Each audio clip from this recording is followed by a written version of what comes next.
Vamos a orar por todos los niños, papás, tíos, abuelos, quienes hayan traído niños en esta tarde. Estén con ellos, denle un abrazo, vamos a orar juntos para que Dios también a todos nos bendiga con una bendición muy especial en esta tarde. Oremos, hermanos. Señor Dios y Padre que estás en los cielos, te damos gracias, Señor, porque tu presencia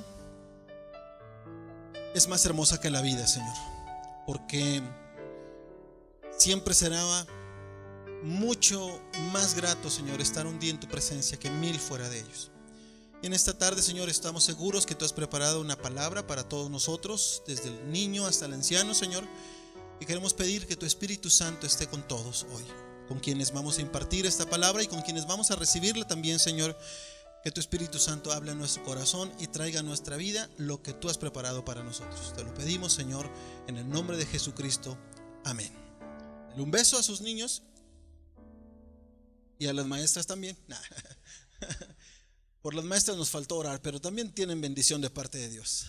Ocupe su lugar, por favor, si es tan amable. A veces hay que interceder más por las maestras, ¿verdad? Bueno, algunas veces por los niños. Bueno, hermanos, siempre es un gozo poder compartir con ustedes reflexión en la palabra de Dios. Nos da mucho gusto ver a Armando. Que el Señor te bendiga, de verdad, se alegra mucho nuestro corazón de verte en esta tarde con nosotros. Su mami dice que ya está en Culiacán, gracias a Dios, que está un poquito mejor. Dios te bendiga, Armando, y siga haciendo esa obra de sanidad en tu mami. Que Dios te bendiga mucho.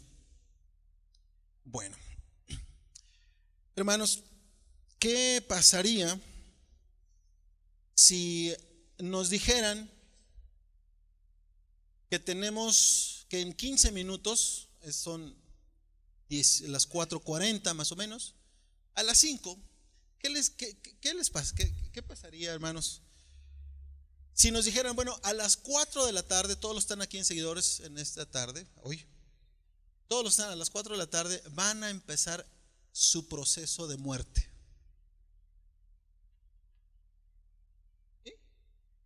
¿Sí?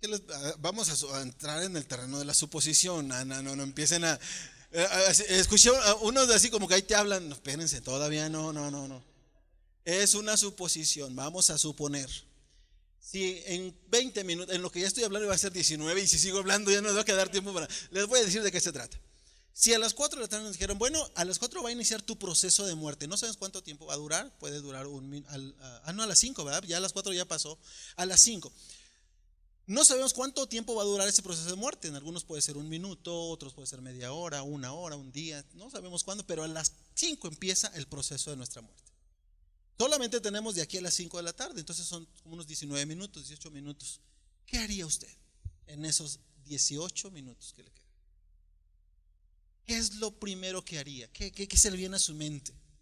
Bueno, algunos dicen, bueno, estoy en el templo, pues me pongo a orar, ¿verdad? Bueno, a lo mejor eso sería quizás lo más pronto, ¿verdad? Si uno quiere, ay, mi mamá está en Suiza, ¿verdad? Pues no llego 18 minutos por mucho que quiera. Le hablo por teléfono o algo así, mínimo, ¿no? Pero tenemos poco tiempo y ¿cómo enfrenta uno ese proceso de la muerte? Si tuviéramos la oportunidad de orar, ¿verdad? Que el Señor nos diga, bueno, mijos, pues a lo mejor no les dé tiempo a hacer muchas cosas, entonces pónganse a orar. ¿Verdad? ¿Qué oraría usted en esos, bueno, ya sigo hablando, ya van a ser como 16 minutos, ¿verdad? ¿Qué oraría usted? ¿Cuál sería su oración? ¿En quién pensaría en esa oración? A ver, primero mi hermana Lalita y luego mi hermanita que se. Usted, Lalita, ¿qué haría usted? Bueno, ya dijimos, pues vamos a orar, pero a ver. Amén, ¿verdad? Al Señor Dios, a Jesucristo y a sus seres queridos, y se trataría de poner en paz. Muy bien, es una muy buena decisión de Lalita. Mi hermanita, ¿usted qué haría? ¿Cómo sería esa oración? Muy bien, me parece muy bien, muchas gracias. A ver, alguien joven, ¿verdad? Porque van a decir, bueno, ¿y los jóvenes qué harían ustedes? Bueno, está bien. Linda, ¿tú qué harías? Pues tú dijiste, ¿verdad? A ver, Lina, ¿cómo sería esa oración? ¿En quién pensarías? ¿En tu familia? Ok. Bueno, le daría gracias a Dios por lo que no están escuchando ahí atrás. Le daría gracias a Dios por lo que le permitió hacer, ¿verdad? A lo mejor no fue todo lo que yo hubiese querido, pero por lo que sí pudiste hacer, gracias a Dios. Y pensaría también en su familia. Heréndira, sí, tu familia, ¿no? Tu esposo, tus hijas.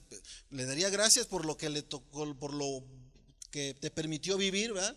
Y que se quedara con quienes están. Muy bien. Uno más, alguien más. ¿Quién más? ¿Por qué? ¿Elis? Acuérdate que yo iba a seguidores. Bueno, no se habían puesto a pensar en eso, ¿verdad? ¿Y qué pasaría si fuera real? Ay Dios, vamos a empezar a orar, hermanos. 1, 2, 3, por si acaso, ¿verdad? Como quiera, póngame atención y ya luego hace usted su oración ahí mismo también, si gusta, ¿verdad? Bueno, algo parecido le sucedió al Señor Jesucristo. El título del sermón se llama La oración de Jesús. Y hay varias porciones de la Biblia que nos hablan de diversas oraciones que Jesucristo hizo, ¿verdad? La más famosa, quizá la que todo mundo se sabe, pues la del Padre Nuestro, pero no vamos a hablar del Padre Nuestro hoy. También cuando estaba en el huerto de Getsemaní, que sus lágrimas eran casi de sangre, en el momento de la angustia, él decía: Dios, pues que si es posible pasar esta copa de mí, hazlo, pero que no se haga como yo quiero, sino hágase tu voluntad. Esa es otra de las oraciones famosas de Jesús. Bueno, la oración en la que les quiero invitar a reflexionar en esta tarde se encuentra en Juan capítulo 17. Es una oración extensa, no solamente por la cantidad de versículos que componen este capítulo 17 del Evangelio de Juan, sino porque es a la vez una oración de Dios, a la vez es como un testamento, ¿verdad? Jesús se está despidiendo de sus discípulos. En el capítulo 16, si usted lee con detenimiento en casa, se va a dar cuenta que es una despedida prácticamente de Jesús. Jesús le está diciendo: yo me voy a ir, ustedes van a padecer angustia, van a llorar un poco de tiempo, pero luego ese llanto se va a convertir en gozo, etcétera, etcétera, etcétera. Y entonces el capítulo 17 inicia de la siguiente manera. Vamos a leerlo, es un poquito extenso, pero después vamos a hacer algunos comentarios sobre este capítulo 17 del Evangelio de Juan. Dice el verso 1: estas cosas habló Jesús y levantando los ojos al cielo dijo: Padre, la hora ha llegado, glorifica a tu Hijo para que también tu Hijo te glorifique a ti, como le has dado potestad sobre toda carne, para que dé vida eterna a todos los que le diste. Y esta es la vida eterna, que te conozcan a ti, el único Dios verdadero, y a Jesucristo a quien has enviado. Yo te he glorificado en la tierra, he acabado la obra que me diste que hiciese. Ahora pues, Padre, glorifícame tú al lado tuyo con aquella gloria que tuve contigo antes que el mundo fuese. He manifestado tu nombre a los hombres que del mundo me diste. Tuyos eran y me los diste, y han guardado tu palabra. Ahora han conocido que todas las cosas que me has dado proceden de ti, porque las palabras que me diste les he dado, y ellos las recibieron y han conocido verdaderamente que salí de ti, y han creído que tú me enviaste. Yo ruego por ellos, no ruego por el mundo, sino por los que me diste, porque tuyos son, y todo lo mío es tuyo, y lo tuyo mío, y he sido glorificado en ellos. Verso 11: y ya no estoy en el mundo, mas estos están en el mundo, y yo voy a ti. Padre Santo, a los que me has dado, guárdalos en tu nombre, para que sean uno, así como nosotros. Cuando estaba con ellos en el mundo, yo los guardaba en tu nombre. A los que me diste, yo los guardé, y ninguno de ellos se perdió, sino el hijo de perdición, para que la escritura se cumpliese. Pero ahora voy a ti, y hablo esto en el mundo, para que tengan mi gozo cumplido en sí mismos. Yo les he dado tu palabra, y el mundo los aborreció, porque no son del mundo, como tampoco yo soy del mundo. No ruego que los quites del mundo, sino que los guardes del mal. No son del mundo, como tampoco yo soy del mundo. Santifícalos en tu verdad, tu palabra es verdad. Como tú me enviaste al mundo, así yo los he enviado al mundo. y por ellos yo me santifico a mí mismo, para que también ellos sean santificados en la verdad. Mas no ruego solamente por estos, sino también por los que han de creer en mí por la palabra de ellos, para que todos sean uno, como tú, oh Padre, en mí y yo en ti, que también ellos sean uno en nosotros, para que el mundo crea que tú me enviaste. La gloria que me diste yo les he dado, para que sean uno, así como nosotros somos uno. Yo en ellos y tú en mí, para que sean perfectos en unidad, para que el mundo conozca que tú me enviaste y que los has amado a ellos como también a mí me has amado. Padre, aquellos que me has dado, quiero que donde yo estoy, también ellos estén conmigo, para que vean mi gloria que me has dado, porque me has amado desde antes de la fundación del mundo. Padre justo, el mundo no te ha conocido, pero yo te he conocido, y estos han conocido que tú me enviaste. Y les he dado a conocer tu nombre, y lo daré a conocer aún, para que el amor con que me has amado esté en ellos y yo en ellos. Amén. Es una oración de despedida.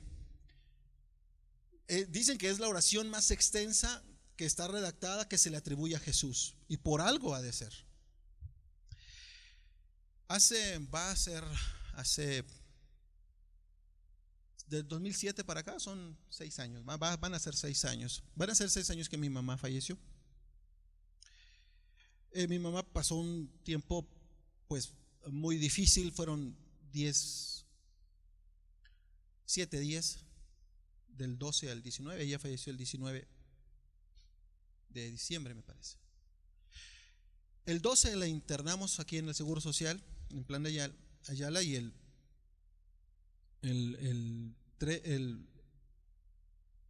fue un miércoles. El lunes nos estaban entregando a mi mamá porque ya no había nada que hacer, y entonces dijeron los doctores, bueno, pues ya lleven a casa para que por lo menos descanse ahí en su casa. Y ella vive en Tabasco, por cuestiones de las inundaciones ella había estado aquí. Y bueno, teníamos delante de nosotros una situación única en la familia, porque nunca habíamos estado en una situación similar. Ya no había nada que hacer, sus pulmones se llenaban cada vez de agua, y el infarto era pues cada vez más próximo. Nos reunimos como familia y decidimos decirle a mi mamá cuál era la realidad de la situación, por si ella tenía el deseo de despedirse de su esposo y de sus hijos. Y así lo decidimos, y mi papá y mi hermano Hugo, el mayor de los hombres, fueron los que le dijeron a mi mamá cuál era la situación. Y ese día fue un jueves por la noche, ya cerca de la medianoche, cuando ellos juntos decidimos que ellos le dijeran la situación.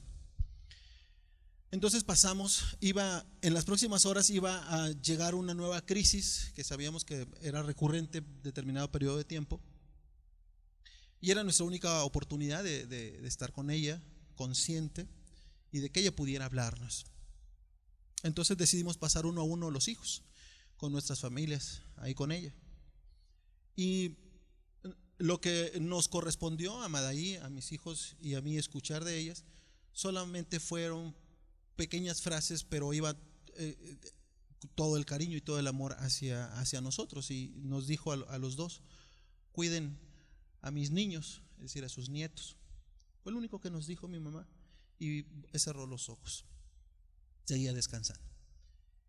Las palabras que brotan de un corazón, de una persona que sabe que el momento de la muerte está muy próximo, van llenas de un profundo sentimiento, con todo el corazón. A veces tiene desgarrado el corazón quien está hablando. Entonces tenemos que tomar en cuenta que esta oración la hace Jesús momentos antes de iniciar su proceso de muerte. Él sabe lo que va a pasar. Él está orando a Dios, haciendo esta oración a su Padre. Y quiero recuperar 4 aspectos de esta oración para reflexionar con ustedes hoy. Primero, dice el verso 15. Esta primera parte del verso 15, me voy a ir hasta el verso 15. Dice: no te ruego que los quites del mundo, sino que los guardes del mal. Y en esta frase voy a rescatar 2 cosas.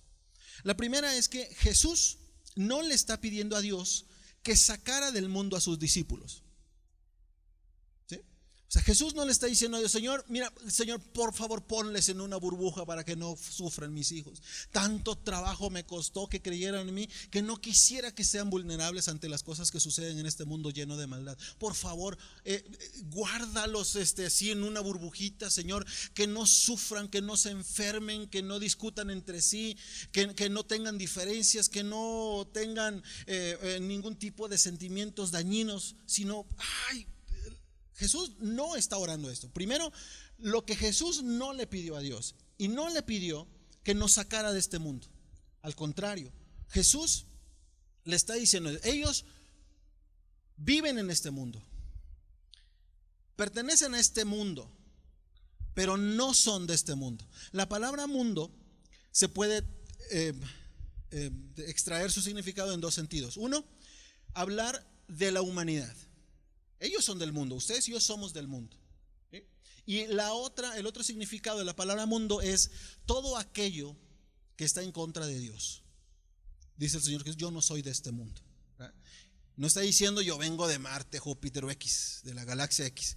No, yo soy humano, estoy en este mundo, pero no vivo como viven las personas de este mundo. Mi código de ética no corresponde al código de ética que tienen las personas aquí en este mundo. Por lo tanto, estoy aquí, soy del mundo, pero no vivo. Estoy en el mundo, mejor dicho, pero no soy del mundo. Entonces, el Señor, tenemos que tener muy en claro esto como iglesia. Este es un mensaje dirigido a la iglesia. Está hablando de sus discípulos. No se dirige a un discípulo en particular, sino a toda la comunión, a toda la comunidad de creyentes. Y la primera de las cosas es que el Señor no pide que como creyentes, como cristianos, estemos esperando el momento nada más de salirnos de aquí. Algunos religiosos en su tiempo pensaron que la manera de vivir agradando a Dios es alejarse allá a la montaña. Construyeron monasterios y mientras más alejado estés de la sociedad, mejor hijo de Dios vas a ser. Y eso es una mentira. El cristiano que se aísla no es cristiano, porque dice Jesucristo en otra parte de los evangelios que el cristiano, la familia, la iglesia, es como una luz. Y si es una luz, tiene que ponerse en un lugar alto donde se vea, porque si la luz se pone en un lugar, se mete abajo de la mesa, se guarda en un cajón allí en el ropero, allí no funciona, allí no sirve para nada, porque no está hecha la luz para esconderse, sino para ponerse en lo alto. Mucho tiempo en la iglesia, hermanos, tal vez alguno de ustedes se recuerde esto, pero mucho tiempo en la iglesia nos enseñaron a que no debíamos tener amigos del mundo. No te juntes con fulano, porque incluso nos decían que la Biblia dice que tiene que ver la luz con las tinieblas, ¿verdad? No se llevan, así que ni le hables al vecino y a la vecina ni siquiera los buenos días, porque tú eres una hija de Dios santa, inmaculada, ¿verdad? Sin ningún pecado. Ajá. Nos tardó tiempo, pero comprendimos que esto no es una verdad. El cristiano no se aísla, porque si no, no es cristiano. Algunos jóvenes crecimos con esta enseñanza y no le hablábamos a nuestros compañeritos de la escuela. ¿Por qué? Porque eran del mundo, ¿verdad? Sí, y cuando íbamos creciendo, los términos despectivos para referirnos a las personas que no creen en Dios son paganos, son hijas de los filisteos, que tienes que andar buscando allá novia. No, aquí hay en el pueblo de Israel. Algunos no han encontrado todavía en el pueblo de Israel. ¿No? Y nos enseñaron que le vamos a estar diciendo buenos días al que vende las tortillas ahí. No, él es un mundano. Y eso fue un error que cometimos nosotros. Pensamos que aislarnos de la gente que no conoce a Dios nos haría a nosotros más cristianos, más santos. Y esa es una comprensión equivocada de la santidad. Jesús, en esta primera reflexión que estamos haciendo, no le está pidiendo a Dios, encapsúlalos por favor para que no tengan enfermedades, para que no sean víctimas de violación o de abuso sexual, para que no haya divorcios entre ellos. No, Jesús más bien le está diciendo: vamos a poner los pies sobre la tierra. Ustedes están en este mundo y por lo tanto están expuestos a lo que sucede en este mundo. No por ser hijo de Dios, no por ser hija de Dios, no te vas a enfermar de una enfermedad terminal. No por ser hijo de Dios o ser hija de Dios, no vas a estar expuesta a un secuestro, a un fraude, a un abuso sexual, a un robo, ¿verdad? Y si alguien vende un evangelio y te dice, no, creen en el Señor Jesucristo y vas a ver, nada malo te va a pasar. No le crean a una persona así, porque no es un evangelio genuino. No es el evangelio que Dios en Jesucristo nos está enseñando. Jesús está diciendo, Señor, no te pido que los saques del mundo, porque no se trata de salir. Muchos cristianos vivimos solamente esperando el momento de que se termine esta cruel realidad en la que estamos viviendo, ya para estar con Jesucristo en gloria. La vida plena que Jesús vino a darnos, según Juan capítulo 10, verso 10, dice, yo he venido para que tengan vida y la tengan en abundancia aquí y ahora. No va a ser en plenitud allá, sí, va a ser en plenitud y lo esperamos. Eso es algo que tenemos en nuestro corazón. Pero aquí, esa vida plena, tenemos que aprender a vivirla. Porque entonces vienen los problemas y los conflictos con nuestra fe cuando algo no sucede como nosotros esperamos que debiera suceder. Oye, pero pues es que si soy una buena cristiana, ¿por qué me dejó? ¿Por qué no me alcanza para pagar ni siquiera los frijolitos ahora si yo fui el sábado a la iglesia, Señor? Y entonces empiezan los conflictos de fe. El asunto es que Jesús le dijo a Dios, está dirigiéndose a Dios, Señor, no te pido que los quites de este mundo. Porque no se trata de huir, no se trata de escaparse de esta realidad. Se trata de ubicarse bien en donde estamos. Se trata de, en la medida de que estemos conscientes de en dónde estamos, entonces podemos ver la siguiente parte del versículo. Como pueblo de Dios, no estamos exentos, hermanos, de vivir situaciones que viven todas las personas que habitan esta sociedad. Aquí en Cuernavaca, en el estado de Morelos, en nuestro país, en el mundo. No estamos exentos de que haya violencia familiar en nuestras familias. No estamos exentos que haya desintegración familiar en nuestros hogares. No estamos exentos de que haya adicciones. No estamos exentos que haya maltrato a mujeres o a niños. No estamos exentos, hermanos, que haya abusos sexuales, fraudes. Y en nuestras congregaciones no estamos exentos que haya diferencias o que haya divisiones o que haya murmuraciones o chismes. No estamos exentos en eso. No se trata de tratar de vender una iglesia así que no corresponde a la realidad. Como aquel cristiano que anda buscando la iglesia perfecta para irse ahí, y entonces como viene aquí no le gustó algo y mejor se va a otro lado, y cuando ve algo que no le gusta se va al otro lado y así, y es cuestión de tiempo. Porque anda buscando la iglesia perfecta. Y yo le recomendaría, si encuentra la iglesia perfecta, no se vaya a meter ahí porque va a dejar de ser perfecta. ¿Ah? Entonces no se trata de encontrar un evangelio a modo donde podamos acomodarnos. No, Señor. Jesús nos dice, estamos expuestos a todas las realidades que viven todos los seres humanos aquí y ahora. ¿Cuál es la diferencia? Y de eso se trata la segunda parte de esta misma frase en que estábamos viendo en el verso número 15. Entonces, si no se trata de escaparse de esta realidad, entonces ¿de qué se trata? Jesucristo lo dice, se trata de refugiarse en el Padre. Se trata de aprender a vivir bajo la cobertura de Dios. Y eso sí hace una diferencia entre nosotros, los que creemos en Dios, y los que no creen en Dios. Porque uno de su propia voluntad decide buscar a Dios, decide refugiarse en Dios. Y entonces, por lo tanto, el segundo de los aspectos que quiero reflexionar con ustedes es que Jesús entonces sí le pidió a Dios, el Padre, que protegiera a sus discípulos. Jesús le está diciendo a Dios, no te pido que los quites de aquí. Aquí están, van a sufrir. Dice el Señor Jesús, en el mundo tendréis aflicción, pero espérense, tranquilos, confíen, yo he vencido al mundo, ¿no? Entonces, si vamos a tener tribulaciones, si vamos a enfrentar esta realidad que enfrentan todos los seres humanos, entonces, ¿qué hace la diferencia? Hace la diferencia nuestro deseo de vivir bajo la cobertura de nuestro Dios. Y entonces sí, Aquí hay una diferencia importante, porque miren, la Biblia no discute si existe el bien, existe el mal, si existe el diablo, no existe, lo da por hecho, no es un asunto de ese tipo. Si hay un poder que viene de Dios, entonces debe haber un poder que se opone a Dios.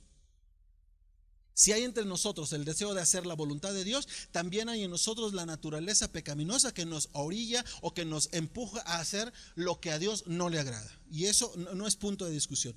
Habita en nosotros digamos que las dos realidades. Sin embargo, ¿qué es lo que hace la diferencia? Bueno, la diferencia es que la Biblia es un mensaje de Dios al ser humano diciéndole: si tú te acercas a Dios, si tú entregas tu vida a Dios, si tú decides buscar el refugio y buscar la protección de Dios, entonces la vida te pinta diferente a ti. Y voy a explicar en qué consiste eso de la vida te pinta diferente a ti. Porque, miren, el salmista escribe su experiencia en Dios, y ustedes lo saben muy bien. Algún salmo que les guste, yo creo que es el Salmo 121. ¿Lo recuerdan más o menos? ¿Ya? ¿Cómo dice el Salmo 121? No, el que habita el abrigo, ese no es el Salmo 21, ese es el 91. Alzaré mis ojos a los montes, dice el Salmo. ¿De dónde vendrá qué?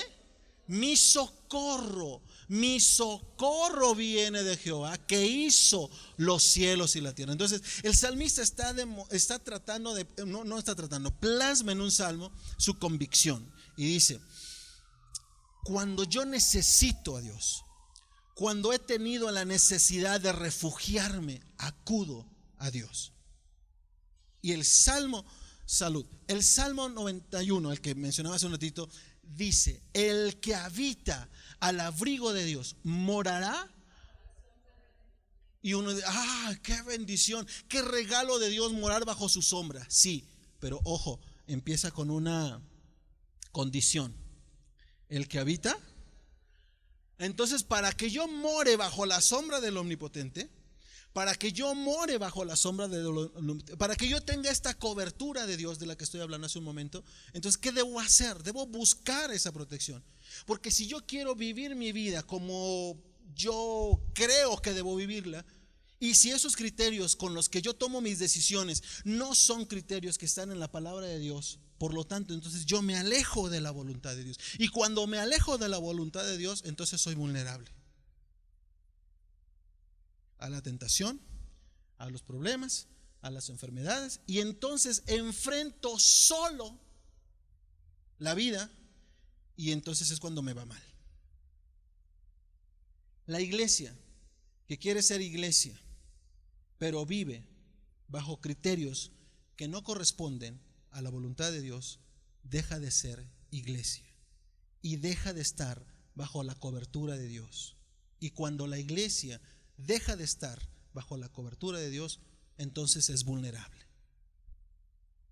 Y si no corrige eso, su destino es desaparecer, porque está buscando las cosas por sí mismas.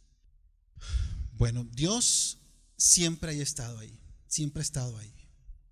El problema es que a veces somos nosotros los que nos alejamos de Él, y cuando nos alejamos de Él, dejamos de estar bajo su cobertura. Jesús le dijo al Padre: Padre, protégelos. Y casi como quisiera escuchar al Padre decir: pues nomás que no se alejen. El que habita al abrigo de mí, entonces va a morar bajo mi sombra, va a tener mi cobertura. Y Jesús está orando, pidiéndole a Dios: Señor, por favor, cuídalos, protégelos en tu nombre, que estén cerca de ti. Y el mensaje implícito para nosotros como iglesia y como discípulos de Él es: entonces no nos alejemos, no tomemos decisiones equivocadas, precipitadas, no tomemos decisiones al calor de la discusión, ni entre nosotros como hermanos, ni en la familia, ni con el esposo, con la esposa. No permitamos que el adversario pueda ocupar el lugar que le corresponde a Dios. Jesús sigue diciendo, y hay otros dos aspectos en esta oración. El siguiente aspecto que el Señor Jesús pide a Dios el Padre, y está en varios textos, repite Jesús: que sean uno. como tú y yo somos uno. Entonces, la tercera de las cosas que Jesús pide al Padre es que sus discípulos sean perfectos en unidad. Hablando en el mismo sentido de estar bajo la cobertura de Dios, cuando dejamos de estar bajo la cobertura de Dios, entonces le abrimos la puerta a un sinnúmero de situaciones en nuestra vida. Una de ellas, hermanos, como iglesia, son las divisiones. Son cuando la iglesia se fractura. Algo sucedió que nos puso en esa situación. Cuando hay competencias, cuando entre los liderazgos se compite por ver quién es el mejor, se ha perdido la visión de Dios. Hemos dejado de estar bajo la cobertura de Dios y entonces utilizamos nuestros criterios para ejercer liderazgos, para hacer una u otra actividad, y esto no ayuda a la unidad, porque Jesús dice que sean uno, que sean perfectos en unidad, para que el mundo, ¿qué, hermanos?, crea en Jesucristo. Y lo cual a mí me quiere decir que cuando la iglesia no hay un vínculo estrecho de fraternidad y de unidad, también el mundo ve eso y por lo tanto no cree en Jesús. No podemos anunciar un evangelio a las personas que no conocen de Jesús si aquí no hay amor. No podemos decirle a otro Jesús te ama, porque cuando llegue aquí le vamos a demostrar lo contrario. Y entonces ese mensaje no sirve, hermanos. Así lo embellezcamos con muchas palabras o con lo que ustedes quieran. No se trata de cuánto nosotros estemos diciendo de los labios para afuera, sino cuánto estemos nosotros demostrándonos unos con otros. Y Jesús le pide al Padre que sean perfectos en unidad. ¿Cómo se logra la perfección en la unidad? Bueno, le voy a dar algunas sugerencias. Primero, pues tenemos que aprender como iglesia a compartir la vida. Y compartir la vida es mucho más, quizá tomarse un cafecito o ir al cine o comer una carne asada o un pozolito ahí por el domingo por la mañana, o bueno, qué sé yo, lo que a usted le guste, ¿no? Lo cual no, tampoco estoy diciendo que no debe hacerse, es más, si lo hace, invíteme, por favor, se lo acepto sin... Pero si va a tomarse un cafecito con su hermano o con su hermana y hablar del fútbol, entonces está desperdiciando un medio, porque son esos. Las actividades de fraternidad no son un fin en sí mismas, son unos medios para lograr la unidad. Hagámosla, sigámosla haciendo, pero como un medio, no como un fin en sí mismo. Porque si los muchachos se van a juntar a jugar un partido de fútbol, los casados contra los solteros, ¿verdad?, y terminamos en una batalla campal ahí arañándonos y de la greña y todo, entonces pues así como que mucha fraternidad nos surgió, ¿verdad? Pero si va a ser un partido de fútbol para compartir, para alegrarse, para más bien dar que recibir, entonces vamos ganando, porque así se fortalece la unidad. Así se perfecciona cuando aprendemos a compartir la vida, hermanos.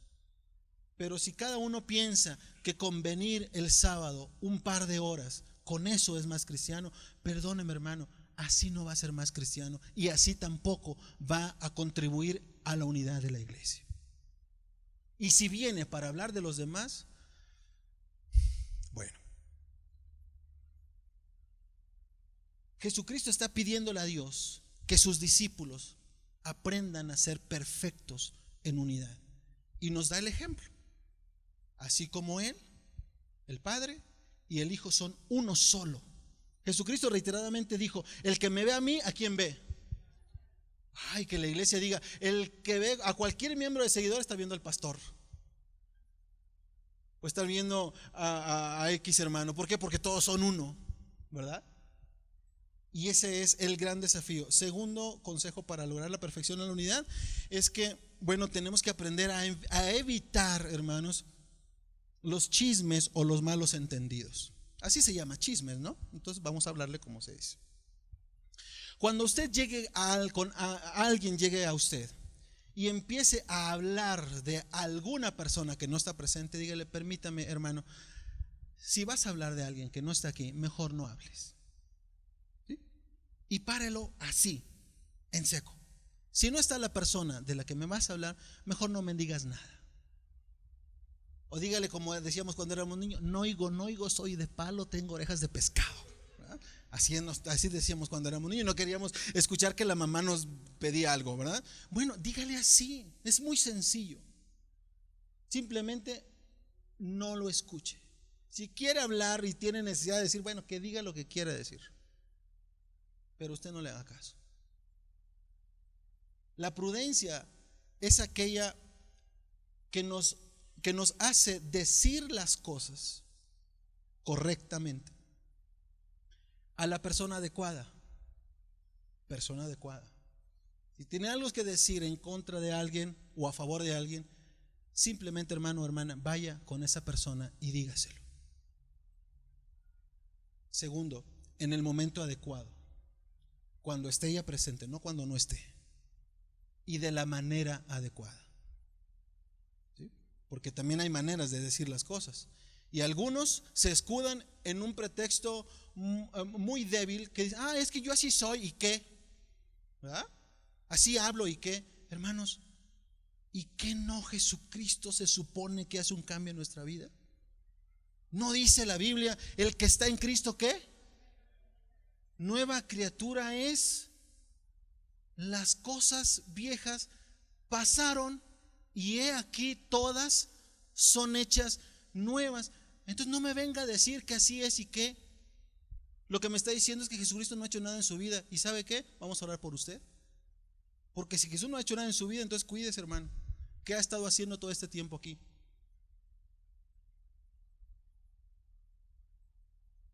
Cuarto consejo para propiciar la unidad. No, tercero. Tenemos que aprender a aprovechar nuestras diferencias. Porque si alguien está pensando: lo que el hermano solo está diciendo, entonces tenemos que todos que pensar igualitos, todos casi peinarnos como se peina el pastor, usar el color de la camisa del pastor, ¿verdad? Porque él es el líder, por eso me refiero a él, ¿verdad? Si usa lentes, todos nos vamos a poner lentes, entonces. Y las hermanas van a vestirse como se viste la esposa del pastor. Bueno, ahorita no, porque ¿no? Pero si usted está pensando: entonces hay que todos pensar igual. No. Mire, cuando el Señor en la creación quiso que hubiera plantas en la tierra, pues simplemente dio la orden y hubo plantas, ¿no? ¿Recuerda cómo dijo el Señor? Que haya hierba, entonces, y ¡pum!, crecieron. Que haya animalitos, dijo la palabra, y de inmediato todo se pobló de animalitos. Pero cuando llegó al ser humano, no dijo: quiero que haya un montón de hombres para poblar la tierra, y un montón de hombres, ¿verdad? Y ya luego, como echando a perder se aprende, hizo a las mujeres, ¿verdad? ¿No me dijeron gracias, hermanas? Bueno. Bueno, entonces Dios, en el momento de crear al ser humano, se tomó su tiempo y lo hizo bien. Dice la Escritura, en todos los demás aspectos de la creación, nada más dice: y vio Dios que era bueno, punto. Pero cuando se refiere al ser humano, hombre y mujer, para que no haya discrepancias y algún pleito aquí, hizo los dos juntos. Dijo: y vio Dios que era bueno, y le agregó algo: y bueno en gran manera. Si Dios tuvo la precaución de hacernos diferentes, ¿por qué quiero yo que el otro piense igualito que yo? No es posible.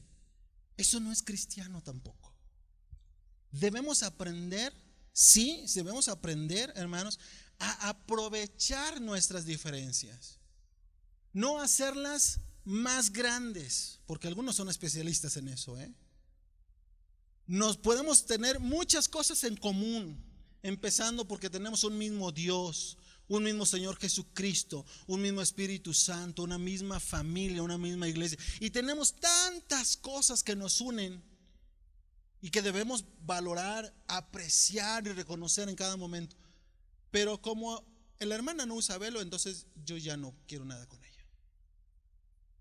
Como el hermano no aplaude, entonces ya no quiero nada con él. O al revés, ¿verdad? Como el hermano sí aplaude, entonces córtalas. Es que la hermana se pinta el cabello. Es que el hermano no le queda bien ese color de camisa. Es que, ¿ya ves cómo trata a sus hijos? Es que, mira qué hora llega. Y ya ves que, y hermanos, todo lo maravilloso que tenemos lo echamos a perder cuando hacemos de nuestras diferencias, que son necesarias, cosas realmente así, impresionantemente. Y por una de esas diferencias hay personas que se han ido de esta familia, se han ido de aquí. Y no es por echar culpas, porque no se trata de eso tampoco esta reflexión, pero tal vez nuestro carácter, nuestras acciones han hecho que algunas personas tomen esas decisiones. Y no me puede escudar y decir, bueno, es su problema. No, hermanos, cuando hablamos de familia, el problema es de todos. Y todos somos el problema y todos somos también parte de la solución. Cuarto, tenemos que aprender también, hermanos, a perdonarnos. Es muy difícil que en una comunidad donde habemos más de dos, ¿verdad?, no haya diferencias. Las diferencias, repito, son necesarias. Y si no, el apóstol Pablo utiliza la analogía del cuerpo, Corintios capítulo 12. Y habla del cuerpo y habla de que todos son diferentes y cada uno tiene una función distinta a la del otro. Y el otro no puede decirle el ojo no puede decirle a la mano, como no eres ojo, no eres parte del cuerpo. No. Está diciendo el apóstol Pablo que debemos aprender a enriquecernos de las diferencias. Y en ese trato de los diferentes puede darse el caso de que haya fricciones. Claro que sí. La iglesia es una comunidad de seres humanos, redimidos, perdonados por Jesucristo, sí, pero seres humanos, que nos equivocamos. Y en esa relación que tenemos unos con otros, en ocasiones vamos a chocar. Claro que sí. El apóstol Pablo tuvo diferencias serias con otros misioneros de su tiempo. Y se enfrentaron y dijeron, pues sabes que yo me voy con Juan Marcos y tú vete con... Está bien. Pero todo eso fue útil para que se expandiera la obra del ministerio en ese momento. Nuestras diferencias son necesarias. Y vamos a tener roces. Sí, vamos a tener roces. Eso no lo vamos a discutir. Pero ¿qué hacemos cuando alguien se siente ofendido por otro? ¿Qué hacemos cuando alguien nos ofende a nosotros? Nos sentimos lastimados. ¿Qué hacemos cuando nos sentimos que otra persona se ha pasado de la rayita y no, ha dicho cosas de nosotros, ha hablado con nosotros? ¿Qué es lo que hacemos? Bueno, pues si así van a estar las cosas, yo mejor me quedo en mi casa o busco otra congregación. A veces así es de sencillo. Pero si usted tiene un compromiso con esta familia, lo que tiene que aprender es a perdonar a quienes les han ofendido. Dice el Señor Jesucristo, si tú vienes a ofrecer tu ofrenda y allí en el altar te acuerdas que tu hermano tiene algo contra ti, no algo tú contra tu hermano, porque alguno puede decir, pues yo no le hice nada, es problema de él, ¿verdad? Pero no está diciendo eso Jesús. Está diciendo, si tú vienes al altar y te acuerdas ahí antes de entregar tu ofrenda que tu hermano tiene algo contra ti, aunque no sea problema tuyo, aunque sea problema de él, ¿qué dice el Señor Jesucristo? ¿Cuál es el consejo pastoral? ¿Sabes qué? Espera un ratito ahí con tu ofrenda, ve con tu hermanito, tu hermanita del alma, ¿verdad? Ponte en paz con él y entonces así vengan juntos al templo y ofrezcan esta ofrenda de olor agradable delante de él. Si no aprendemos a perdonarnos, hermanos, una comunidad, una familia está más que expuesta a quebrarse. ¿Por qué? Porque cada uno desde su orgullo se posiciona y dice, y de aquí no me muevo y háganle como quieran. Bueno, no dice uno así, pero he visto, ¿verdad? Me han dicho que a veces así se pone, ¿verdad? Entonces no ganamos, no gana la iglesia, no gana nadie así en el cuerpo de Cristo. Y decía hace un ratito, así como la unidad atrae, la desunión repliega. Y no hay que ser, hermanos, muy conocedores cuando usted visita una iglesia y sabe que las cosas no están bien ahí. No hace falta buscar mucho. Porque la comunión, como el amor, como la unidad, está en el ambiente. Se percibe cuando una iglesia no está unida. Y así como una iglesia unida es un lugar atractivo para los demás, para quienes andan buscando un refugio, un hogar, una familia, un espacio donde sean importantes, donde se les tome en cuenta, donde se sientan bien. Cuando llegan a un grupo donde supuestamente debe reinar el amor, la justicia, la comunión unos con otros, y no se percibe, pues así como llegan, así se van. Y entonces la invitación de Jesús es: Señor, que sean perfectos en unidad. Y lo último, hermanos, con lo cual termino, es que Jesús le dice al Padre lo siguiente. Vea por favor el verso 17. Uno de los últimos aspectos que quiero reflexionar con ustedes es este. Jesús le pide a Dios en esta oración final, que es casi una oración testamentaria. Jesús le pide al Señor: santifícalos en tu verdad, tu palabra es verdad. ¿Qué es santificar? Bueno, santificar es apartarse, consagrarse. Es ese significado de la palabra santificar. Nuestro Dios, a lo largo del Antiguo Testamento en varias ocasiones, y en el Nuevo también en varias ocasiones, dijo a su pueblo: ustedes sean santos porque yo soy santo. Si tú quieres ser un hijo del Dios que es santo, entonces no hay otro camino más que buscar santificarse delante de Dios. Y santificarse en un mundo lleno de maldad parecería una obra imposible. Por eso necesitamos la intervención de Dios para ayudarnos a santificarnos. ¿Recuerdan el osito? ¿Verdad? Al final de este cuento, el osito encontró al padre que peleó por él, sin él darse cuenta, ¿verdad?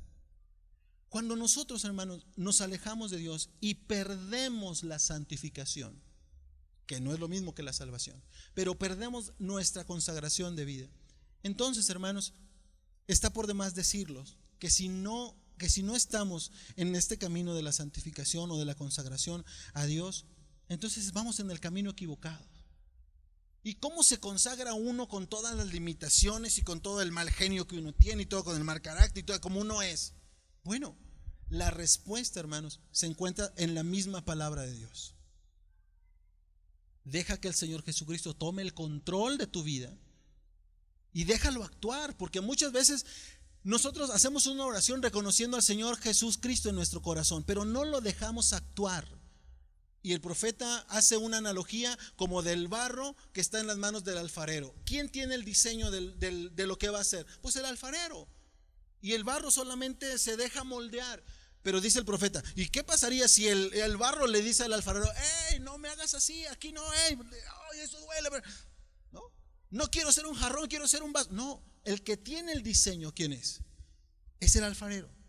El que tiene el diseño de nuestra vida es Dios. Y si yo, como un humilde ser humano, no le doy el control a Dios de todo lo que es mi vida, y yo decido qué le doy, al final de cuentas, ¿quién está decidiendo? Pues uno, ¿no? Y uno no le está dando todo lo que le corresponde a nuestro Dios. Consagrarse es rendirse. Consagrarse es rendirse.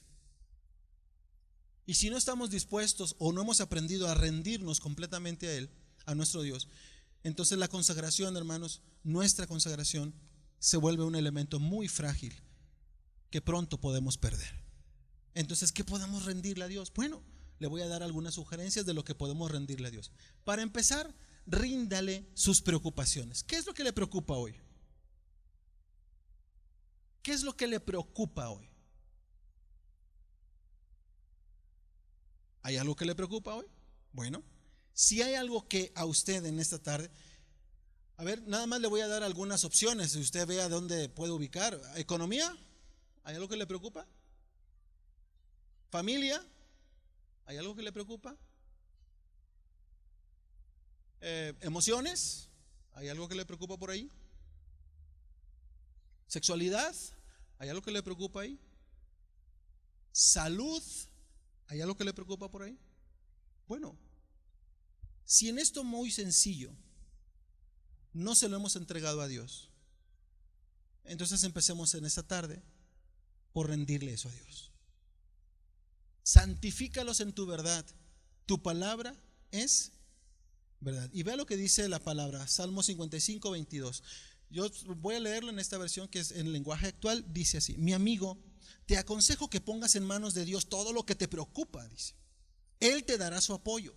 Dios nunca deja fracasar a los que le obedecen. Por eso siempre confío en Él. Entrégale a Él todo lo que te preocupa. Empieza a consagrarte en la palabra. Cuando te dice Dios en su palabra, no te preocupes, entrégaselo a Dios. ¿Qué otra cosa puedes entregar a Dios? Tus heridas, ¿por qué no? Bueno, además de las preocupaciones, Dios está interesado en tus heridas. ¿Alguien te ha hecho daño? ¿Tú mismo, tal vez, por tus decisiones que tomaste? ¿Alguien te ha herido en este tiempo o en tiempos pasados y no has podido perdonar? Y cada vez que recuerdas esa historia o esa etapa de tu vida, duele. Y si duele es porque todavía no has sanado la herida. Y por lo tanto, esa herida tenemos que entregarle a nuestro Dios también. Rendir nuestras heridas. ¿Por qué no rendirle nuestras heridas a Dios?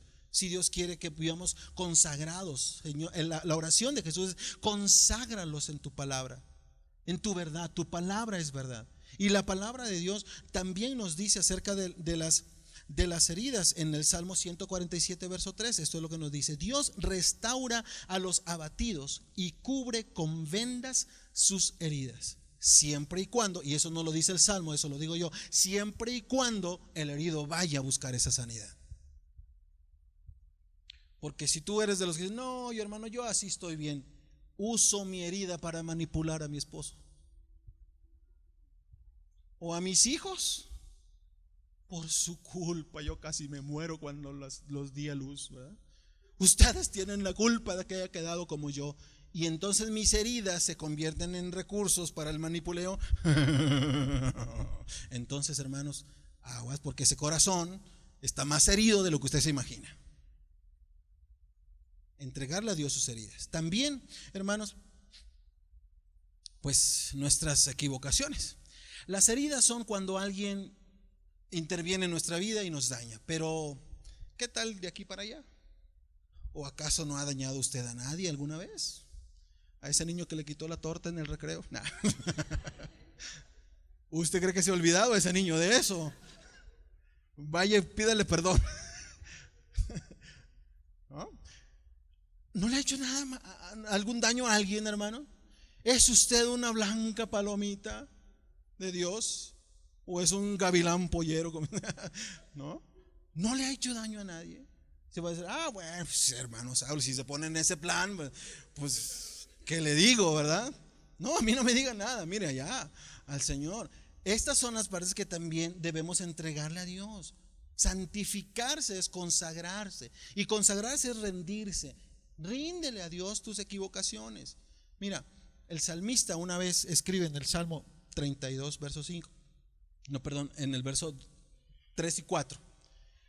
El salmista dice: mientras callé, es decir, yo sabía que mientras él había pecado delante de Dios, y él dice: mientras yo oculté lo que había yo hecho, dice aquí, me consumí por dentro y me envejecí, toda la cosa, ¿no? Mientras lo callé. Y eso pasa, hermanos. Muchas veces vamos en la vida cargando culpabilidades que no hemos entregado delante de Dios. Pensamos que por sí solo se va a llegar a la solución. Y el mismo salmista dice en el versículo más adelante: pero cuando lo confesé, entonces tú perdonaste mi maldad. Rendir las equivocaciones a Dios, si lo haces de todo corazón, no hay otro camino más que el perdón de parte de Él. A lo mejor el proceso va a doler. A lo mejor tú solito te metiste en ese problema, tomaste esa decisión que no estaba, que Dios, tú sabías que Dios no quería que la tomara, pero tú lo tomaste, pensaste que así ibas a estar bien. Bueno, asume las consecuencias y ven ante el Señor, ¿verdad? Y Él va a extender su manto sobre ti. Y por último, también podemos rendir a Dios nuestras debilidades. Confiar cuando nos sentimos fuertes corre el riesgo de asumir nosotros la gloria y no dársela a Dios. Yo sabía que mis oraciones son poderosas en el Señor, ¿verdad? Yo sabía que mis ayunos cada 8 días me iban a traer la respuesta a Dios. Y empezamos a confundir las cosas, porque no son tus oraciones ni tus ayunos, sino es Dios actuando en tu favor. Y no te estoy diciendo que no ores ni ayunes, te estoy diciendo que no asumas tú la gloria que le corresponde a Dios. Esa solamente le pertenece a Dios. Cuando todo está bien, todo está fuerte, uno puede confiarse. Pero cuando uno se siente débil, cuando uno se siente vulnerable, cuando uno siente que ya no puede más, entonces es cuando el poder de Dios se manifiesta más grandemente en nuestra vida. Por eso el apóstol Pablo dijo, cuando estaba dando testimonio, segundo a los Corintios capítulo 2, él estaba diciendo que el Señor le dijo: bástate mi gracia. Y dice: pues mi poder se perfecciona en la debilidad. ¿Quiere usted ver en su vida el maravilloso poder de Dios? Aquí nos está dando una clave muy sencilla: declárese débil.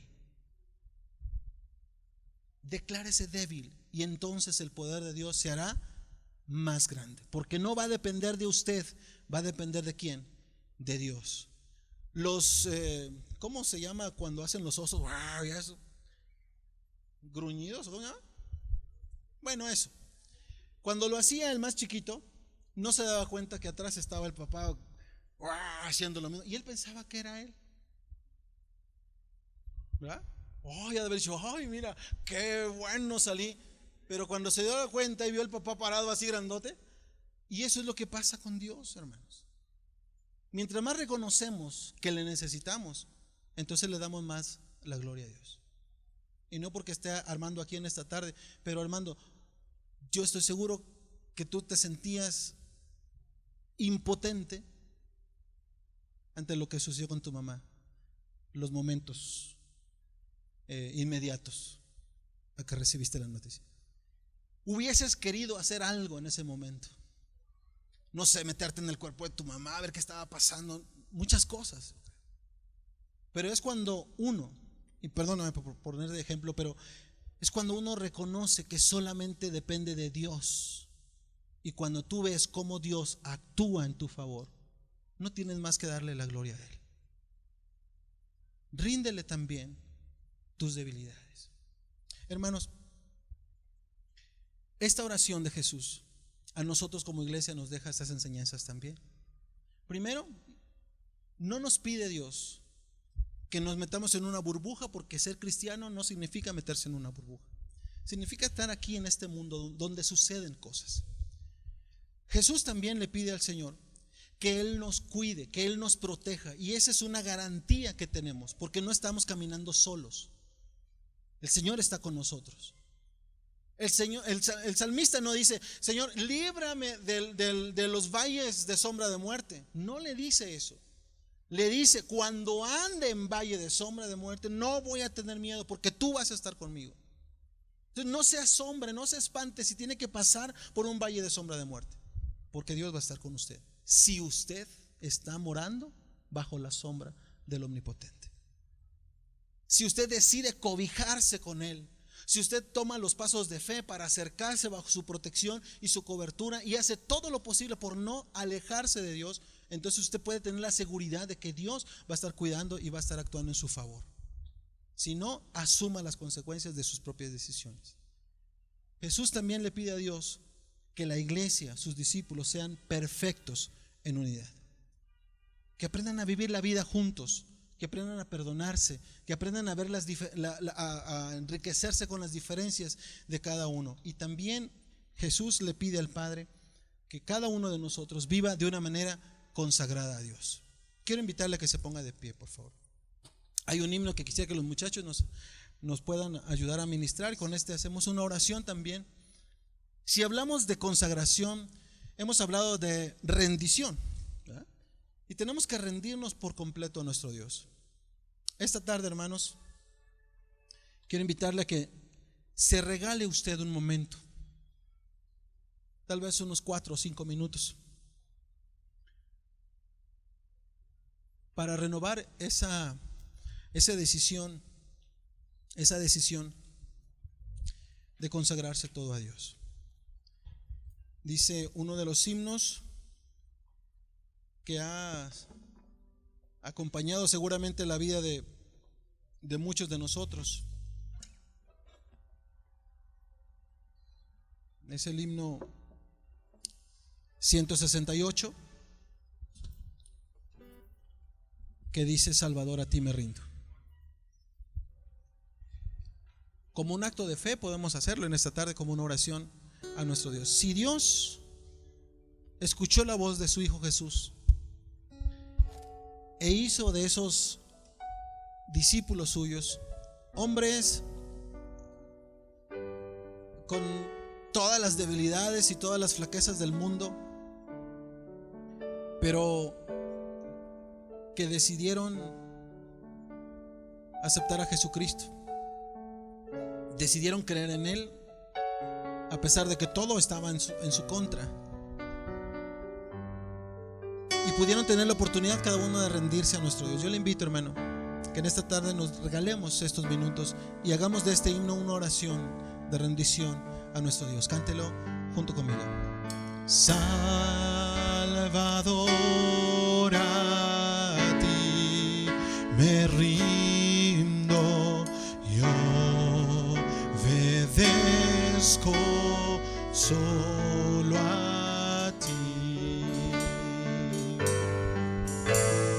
Mi guiador, mi fortaleza,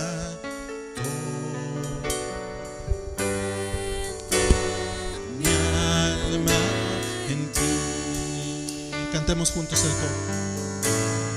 Yo me rindo a ti. Yo me rindo a ti.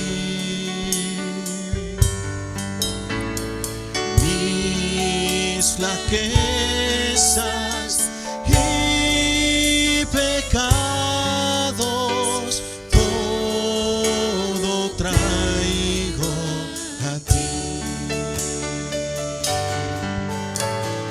Te confiesa sus delitos, mi contrito corazón. Oye, oh Cristo, mi plegaria, quiero en ti tener perdón. Yo me rindo a ti. Yo me rindo a ti. Mis flaquezas y pecados todo traigo a ti. Quiero invitar a quien quiera pasar aquí al frente y doblar su rodilla ante Dios y hacer esta oración con Él, delante de Él. Se dé esa oportunidad en esta tarde.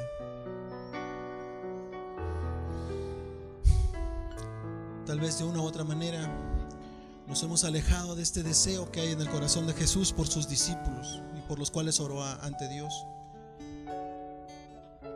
Y es bueno reconocerlo, es bueno decirle a Dios: Señor, aquí estoy. Si quiere doblar su rodilla ahí en su lugar, también lo puede hacer. Vamos a cantar la tercera estrofa. A tus pies yo deposito mi riqueza, mi placer. Que tu espíritu me llene, de ti sienta el poder. Yo me rindo, yo me rindo a ti. Yo me rindo a ti. Mis flaquezas y pecados todo traigo a ti. Tu bondad será la historia. Tu bondad será la historia que predique por doquier. Y tu amor inagotable